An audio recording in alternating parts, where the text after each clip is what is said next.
Guys, so today's inspection day. I've got everything ready here, laid out all my paperwork for the inspector. Plane is rolled outside. Got the cowlings on the left side,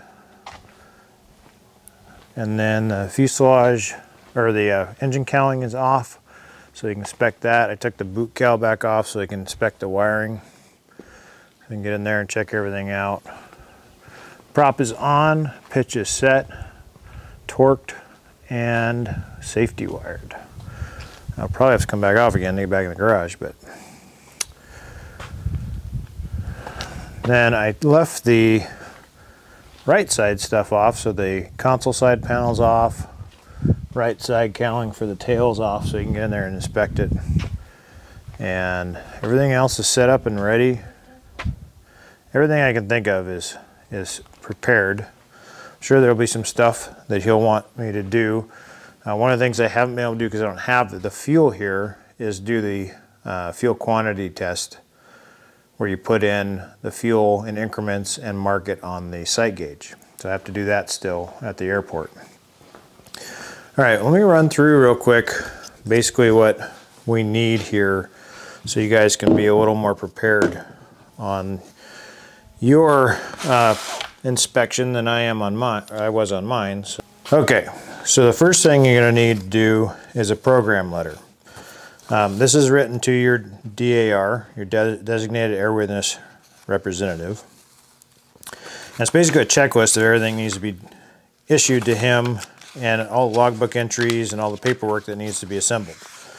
So basically going off of this checklist, which I can put a link to in the description, you want to start with, you're going to need your 8130-6. So 8130-6 is your application for airworthiness certificate. So that needs to be filled out. Next, you'll need your 8130-12, which is the eligibility statement for amateur aircraft. And it needs to be notarized. There's two documents that need to be notarized. The 8130-12 is one of them. The next thing he has in there is the 8610-2. This is for your repairman certificate, which can't be issued by a designated airworthiness representative, but he can go over this and help me get it all lined up so I can take it down to the local FSDO and get my repairman certificate for building this airplane. Next, this is the one I was hung up on, guys. This is the 8050-3. So this is the registration form. So you don't just get this without doing some legwork. So this is the one you want to start a good 120 days prior to your inspection. It didn't actually take as long as I thought. It took back and forth quite a few times at FAA because I did register it under an LLC. So basically what you need to do with this is you need to fill out the 8050-88, which is a notarized affidavit of ownership of amateur built and other non-type certificate aircraft. And then you need your bill of sale trail. So your bill of sale, if you bought it from the factory, you're going to have your bill of sale to you. If you bought it from someone else, you need the bill of sale from the factory to them, from them to you. And in my case, I went from the factory to one owner, from one owner to another owner, from that owner to me, from me to my LLC. So I had 4 bill of sales. Okay, so that's sent in to the FAA, and everything looks good. If everything looks good, they will issue this. Oh, I'm sorry. Along with that, you need to send in an 8050-1, which is an application for a registration. So 8050-1, 8050-88, and your bill of sales gets you this registration. So he needs that. So there's your registration. Maybe I can elaborate on that a little bit more in a different clip. The 8050-88, he also needs to see for the inspection. This is the other item that needs to be notarized. So the two notarized ones are the 8130-12 and the 8050-88. Okay. Next, he wants to see a 3D drawing of the plane. Not sure why, but that is requested. Probably for submitting the paperwork. Okay. And then your weight and balance information. The flight plan. So this is the flight plan summary of what's going to be going on through phase 1. I created this based off of the AC for the advisory circular for amateur aircraft. And then the other thing I did was print off the Kitfox final inspection checklist. I went through every item and checked it on the plane. And this is actually how I do my annuals, my condition inspections. I actually print these out and do these every year for the condition inspection because it's a very good checklist for that. Okay, so those are the documents that, hopefully all the documents that I will need for today. Alright guys, so check in the description below. I have a link to all of those documents in there so you guys can click on those. I know the display on the screen went through those documents really quickly. Onto the inspection here, I set up a time lapse and it got corrupted when it got to the file that we had the actual inspection going on, so I don't have that footage and I apologize. So let's jump into the actual paperwork portion of the inspection and listen to some of the comments that Richard Dilbeck had about some of the questions I had and then some of the procedures with the paperwork. Getting ahead of the game, because you had everything I needed right here. Yeah, the checklist. And I waited too long to go through it, and that's where I got caught up on that guy. So 120 days ahead of time would have been. And I would have taken, I took responsibility, but it was. But you sent it to me. I sent it to you. Review that and make sure that you have everything in lockstep. Yeah. In long story short, you were able to get it in record time. As I cheered you on. Overnighted 3 times. Yeah. So what I did with this, just feedback. I got this and I started going through it and I realized how much I didn't have done. Yeah. So I'm like, okay, I need to do all that stuff before I can go through this. So I set it aside and focused on getting the plane ready. Get it done. And where that bit me is, that's the only thing. Yeah. That needs to be. That's the time consumer. Planned ahead. Yeah. That 1 and the 2 had to be sent off. Yeah. Okay, so here what we're talking about is getting the 8050-3, which is your aircraft registration. That was where I got hung up, and I wish I had started the process a little earlier. Luckily, I was able to actually get the document in hand the day before the inspection, so it all worked out just fine, but it did take me 3 overnight mailings of corrections at a cost of like $150 of overnighting fees to get it. But it did work out. We got everything we needed to, and it went off without a hitch. You already signed it, but that's what you were all monkeyed up. You had manager and LLC. So what I'll do is I will take this with me, sign it, and date it for today's date. But if you could put the today's date, the date of application, or the date that you signed here, whatever you want to do. No, I didn't put one on okay. There. So you could put today's date on there, and then the -12. And that, okay, good. And this is the checklist that I will send in. This is your program letter, and that's the checklist.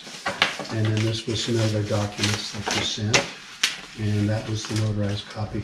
Do you have the original of these, or did you send those back to Oklahoma City? They have them. They're in. Yeah. Okay, good. All right. And so there.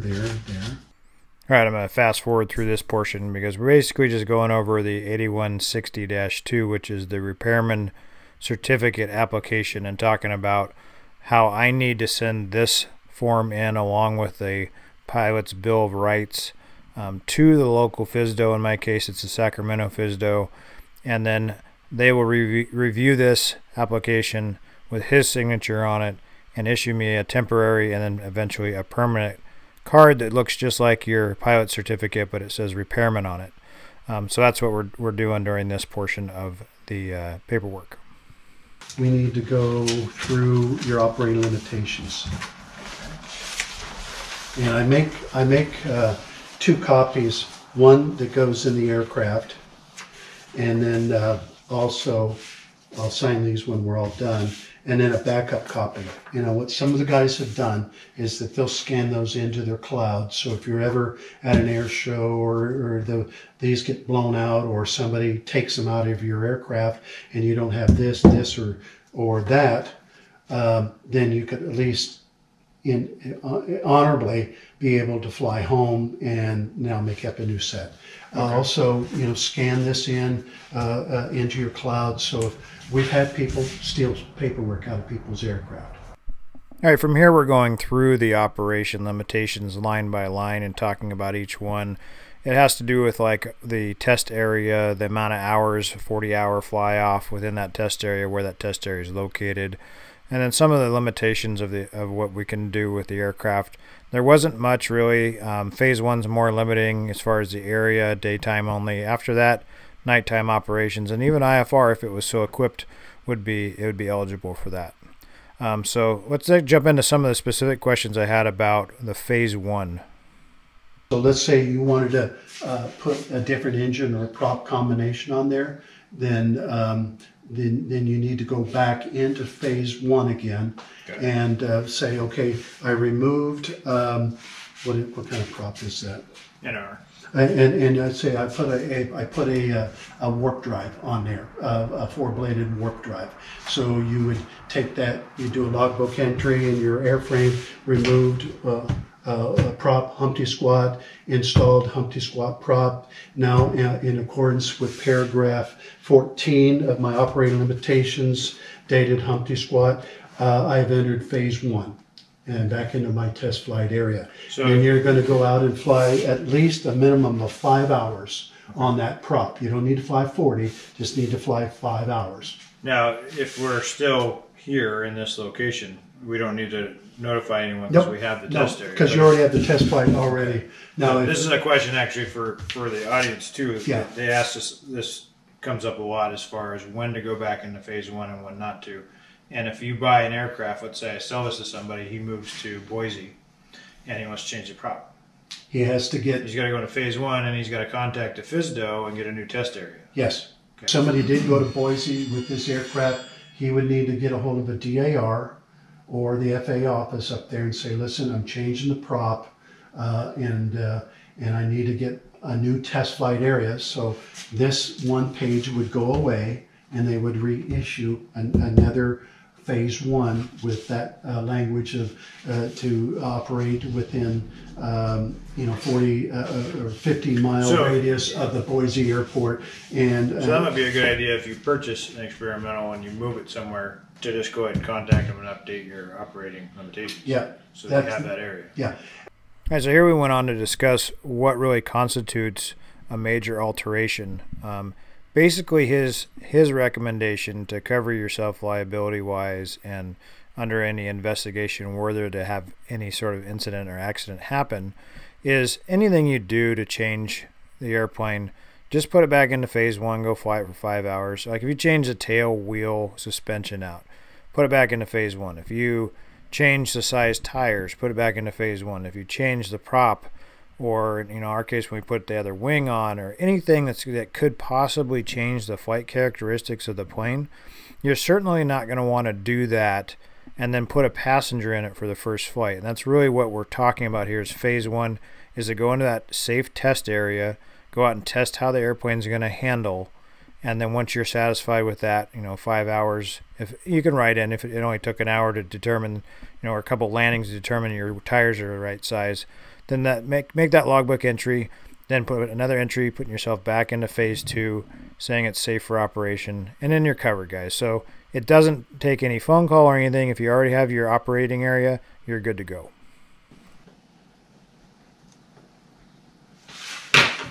All right. Congratulations. Thank you. So what did you learn? Okay. All kinds of stuff. All kinds of stuff. Was this good? Yeah. Good briefing?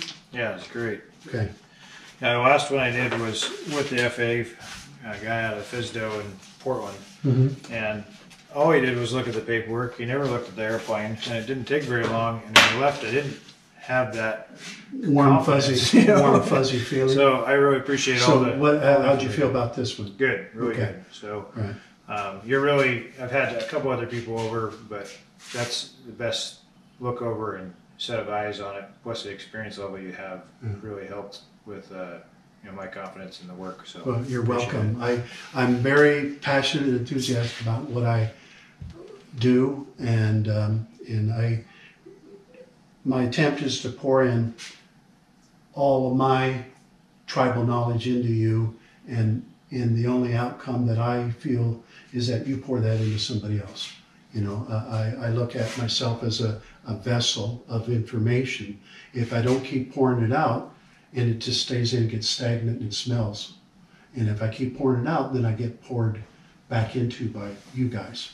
And I pour that back out so it stays fresh and energetic, and it becomes a tribal knowledge useful.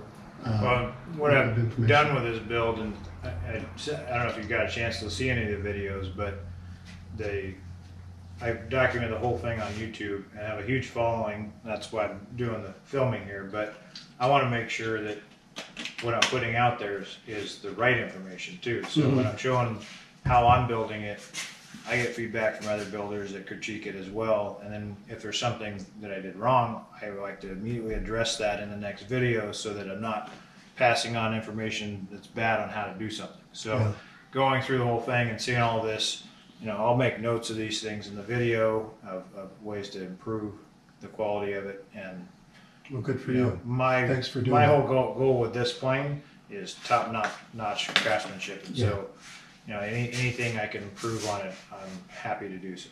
So, I really want to be really proud of it. So, well, it's a beautiful kit. It's a very beautiful build. Be proud of your accomplishments. So after inspection, I went ahead and addressed some of the suggestions that he had around the aircraft, and then I went ahead and put the cowling on and wanted to get some good pictures of it before I had to put it back in the garage. My family came out, we celebrated a little bit, got to get the kids sitting in the aircraft, and just kind of enjoyed the moment of completing this long and really fulfilling project. And then I spent the next 2 hours trying to get the thing back in the garage. So I'm looking forward to getting it down to the airport. It's going to have a lot more room, a lot easier to move around. What a great day. You guys can see I'm dressed in my absolute finest for this occasion, but I am drinking one of the my favorite new beers. It's the Jeremiah Johnson Brewing Company. If you guys get the reference, hats off to you. One of my favorite movies of all time. Celebration beer here for the airworthiness certificate. It's been an amazing project. I'm thrilled with the entire experience. It's been frustrating at times. It's been rewarding most of the time. It's a little over schedule, a little over budget, but I'm amazed at how it came out. The feedback from the designated airworthiness representative was really good, made me feel really good. He was very complimentary about the work that was done on it. He had a bunch of stuff to give me information on as far as things that can be, fine-tuned just for best of practices stuff. Little stuff, for example, the coolant line clamps, to clock them all in the same position so you could look at it real quickly on a pre-flight and see if anything had moved. I had put them all in a position that was easy to get a screwdriver on them and adjust them. And best of practices as far as the A&P and IA world was to clock them in a position that gave you visual reference immediately when they were not where they're supposed to be. He had a couple spots where some additional wire ties or zip ties to fasten down some wires in the engine compartment. Overall, it was the first time he'd inspected a Yamaha Apex installation. He thought it was really cool. He thought the engine setup, when I gave him the numbers on it, he was really impressed with the weight and the horsepower. Really excited about the firewall forward. He had a lot of compliments about how that came out. So again, thanks to everyone who helped with that. Ken Brown, Brian Dacus, Teal Jenkins, all that stuff that I didn't personally make, but put together in this package.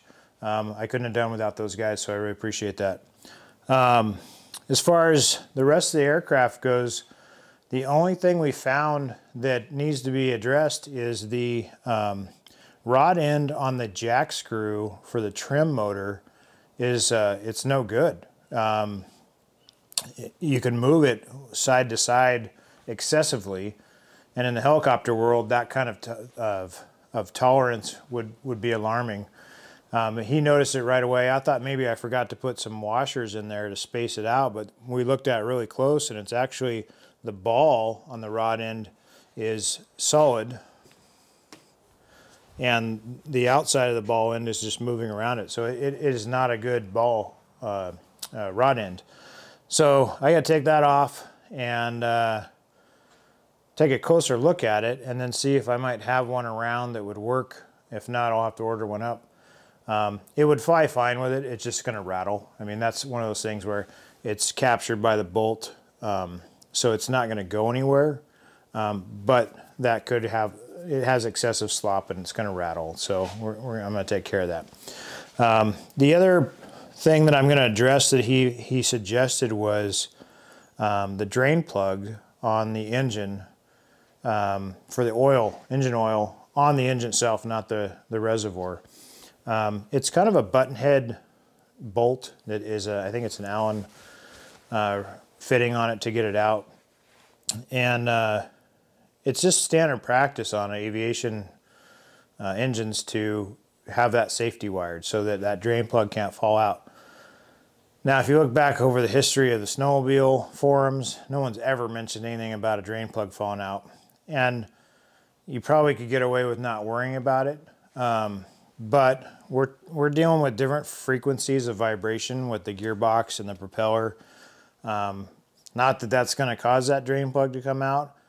And I would guarantee you that probably the first example of it falling out is someone who didn't put it back in correctly. So by safety wiring it and having that as part of the oil change operation, it makes sure that you put that drain plug in there properly. So whether the safety wire actually prevents it from coming out or not isn't as important to me as having the safety wire there as a check to make sure that that plug was put in there properly. And if it's safety wired, then you know you've installed it properly. So that would eliminate the human error of not putting that plug in properly, because if that fell out and the oil drained out, it would be an instant problem. If you're on a snowmobile and that happened, you could definitely see the big black streak of oil behind you in the snow. Probably wouldn't be good environmentally, but you would know, and you could just pull over and you would deal with it. In the air, you can't do that. If it comes out, you won't know about it until you see your oil pressure drop, and then you're going to have either a precautionary shutdown or an engine failure. So better safe than sorry. One of the things I really enjoyed about the inspection with Richard Dilbeck was the name of the designated airworthiness representative. I totally 100% recommend him if you guys are in the Sacramento area within driving distance. He's actually out in Florence, I think, today, or Fortuna or somewhere, so he goes pretty far to do inspections. But awesome guy to work with, wealth of information, amazing history as far as his career goes. But every time he had something like that to share, he then had a story of why he was sharing that advice. And it just puts context to what he was saying. And it was more of a class that he put on for me in aircraft maintenance and aircraft building and critiquing what I've done than an airworthiness inspection. It was really worthwhile. It took about 3.5 hours, and also, you know, I have clips from it that you guys have probably seen already in this video, but it was really awesome. It was worth the time, and using a DAR, or designated airworthiness representative, does cost you money versus doing an FAA inspection. If you can schedule one with the FAA, typically those don't cost you personally money, but I think in this case it was worth the money to get it done on a good time frame instead of waiting on the FAA, and then the wealth of knowledge that came from Richard on this whole inspection was awesome. The other thing that I've already done as a suggestion by him is any bolt anywhere that does not have a nylock with 2 threads showing on the outside of that bolt, or any bolt with a nut on it that doesn't have a castle nut and a cotter pin, torque stripe it. Everything. I mean, it gets a little ridiculous, but he and I both come from the helicopter world where there's intense vibrations of all kinds of frequencies, and so everything's torque striped. And if you do that, then you can go on your pre-flight and you can take a real quick look and you can check all those really fast visually, and you can tell if something's moved on you. That was another reason for the clocking of all the coolant lined clamps. Was same thing. Visual inspection is really easy if everything has a home that you can immediately visually identify when it has moved. So safety wiring, the drain plug, clocking the coolant line clamps, and torque striping everything. Those were the main things that he harped on. Other than that, it was really, he didn't have much else to critique on it. He thought it was a great build. So that made me feel good, because this is the first real expert set of eyes that have looked at the build since I started. Now, I didn't do a midway inspection because the EAA chapter here isn't very active, so there's not really that I know of, and I apologize to the Reading chapter if there's somebody who does that, but those pre-covering inspections or any of those other suggested inspections that can be done during your build, guys, I 100% recommend you do that, because having another set of eyes on it can only help your project. So if you have the opportunity to have someone who has experience with the build, either building the same kind of airplane or just in general, come out and look at it at different phases through your build. Do it, you know. If they have something to say, take it as positive feedback, positive, you know, constructive criticism, you know, whatever it is, and use that to help your learning process. And that's what this is we're learning a lot when we do these projects. So get more information in. Don't try to figure it out all on your own. If you need help, you know, get the help. I appreciate all of the comments on social media that you guys made when I posted the photo of having the airworthiness certificate. Man, that's probably the most response I've got to any photo ever, which I guess it's a good one to get that kind of response from. But it's been overwhelming with all the congratulations and positive support from everybody in the community. So thank you so much for sharing the congratulations with an achievement that's been 2 years in the making and a lot of time dedicated to it. Those of you that have built one, I feel like I'm part of your club now. And those of you who are in the middle of building or thinking about building, you're going to join us soon, and it is just such an amazing feeling to know that you have built an airplane. I did it in the garage, I did it with garage guy tools, and I did it with a working schedule. And if I can do it, you guys can do it too. And if you're thinking about building, it is an amazing, amazing experience where you learn so much and you get so much reward from doing it that I highly recommend diving in and getting after it. The things I caution you on is make sure you have the finances to do it, because you don't want to get hung up by not being able to afford something. And the time to focus to it. And time to focus to it not by neglecting other things. I definitely neglected the house, but I was very careful to try not to neglect my family and personal relationships and my responsibilities at work. The house has definitely suffered, but we'll catch up on that coming up in the next few months. It might cut into some of my flying time, but we got a lot of stuff to do to fix up the house that I've been letting go for 2 years. But that was my trade-off. I gave up exercise and I gave up home maintenance for the time to spend in here. And the exercise part is showed off with my COVID-15. So that's something I have to tackle next, is get back in shape. It definitely has crept up on me over the past 2 years, but there's another place to save some flying weight. So anyways, I'm gonna wrap it up. Thank you guys so much for all the support.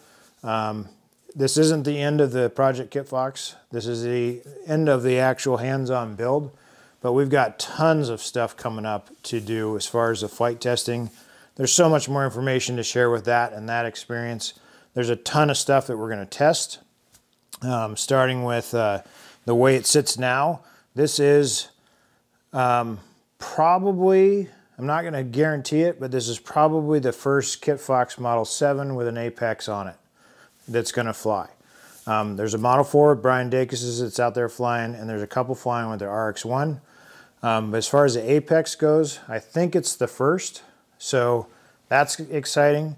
Other than that, this is true Kitfox right now.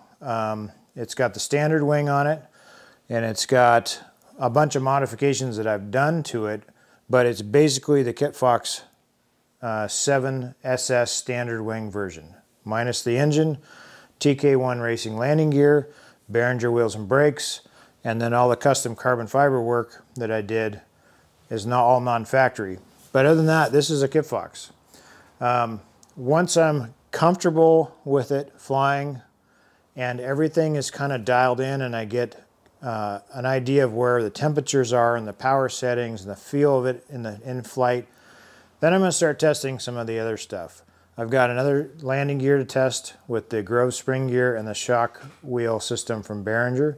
We're going to test that out and see how that compares as far as off-airport operations with that suspension system.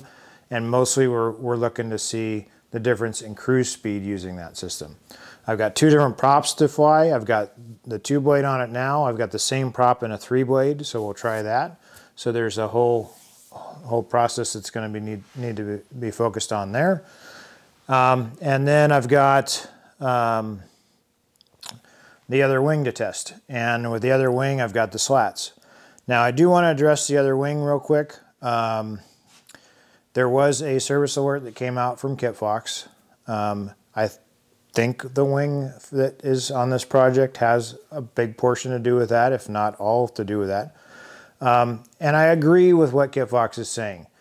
I don't want you guys to think that you can just modify stuff that's really important like a wing just because I did it on this dild. There's a lot of thought that went into that, a lot of effort that went into it, not just by me, but by Snake River Bush Planes. So we didn't jump into that wing not knowing, and we've done the background research to try to get the best results possible. It's still something it's unproven. I mean, we've flown it and we saw really good numbers, but until it's on this plane and I can compare it to the standard wing and see if there's a benefit for the type of flying I do, it's still a question mark. So that being said, I don't necessarily recommend changing something as important as the wing unless you know what you're doing and you have a specific reason to do it. You guys know that I do a little more extreme off airport stuff than probably the standard Kitfox owner does. I've also got the interest in the racing stuff. So there's a lot of specific reasons why I needed a slower flying wing, and that's why we tried to address it. I had the spare wing. There was an opportunity to do that. So it's something that I'll be testing down the road, and hopefully it all turns out positive. But if it doesn't, I've got a great flying wing that Kitfox makes here, and that's always, I'm always capable of putting that back on. So the other wing, from the flight characteristics we saw, the wing itself flew exactly as we had hoped it would. When we put the slats on it, there are definitely some positive and negatives to slats. And so I know I'm running long on I'm going to wrap this one up, but I want to address this. So with slats and the flaperons, is a kind of a unique situation that happens there, and I want to tell you about it. So slats work when you have a high angle of attack. The higher the angle of attack, the better they work as far as the flow of air, and that's how they work, is you're getting that relative wind to basically change direction as it comes through the slat over the wing. So if you're straight and level, that slat's not doing anything. As soon as you increase your angle of attack, those open up, start flowing that air underneath the slat, and that's where it becomes beneficial. The problem with a flaperon plane is the flaperon is actually another airfoil. So when we drop those flaperons, you guys will notice if you've flown a Kitfox that the nose drops on you. So it creates more lift back there when you drop the flaperon down. So it's moving the center of lift back and it rotates the nose down. And some of you guys have noted, even in the forums, about how you don't like to use full flaps on approach because there's so much back pressure. It's a trade-off. You can actually get a better approach angle as far as visually by using that full flaps. You do have to hold that back pressure. They've come up with a spring assist to help with that. But nose heavy guys like my Model 5, I was always holding back pressure with full flaps. So the reason I bring this up is with slats, you want to try to get the nose up. So when you add flaps, you're trying to pull the nose down with the flaps and you're fighting the slats. And so that's what we noticed, is that by using the flaps when we're testing out the slats, they didn't work really well together. So that's kind of an area that's going to need some more attention and more flight testing to really determine whether they're going to work with a flaperon system. I know they use them on Zeniths, 701s, and they're successful there.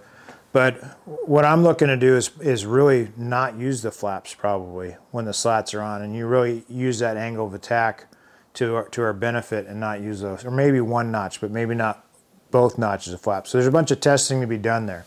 I still think there's a huge advantage to be had. We obviously saw that with the stall speeds, but the flight characteristics when you go full flaps, I didn't like to have that, where you're pushing the nose down when you're trying to pull it up. So you run out of basically tail authority when you do that. We were flying a Vixen, which had a smaller tail, so it's going to be completely different with this one. It also was nose heavy. This one is, if you're going to label it, it's neutral to tail heavy, which is great, I think.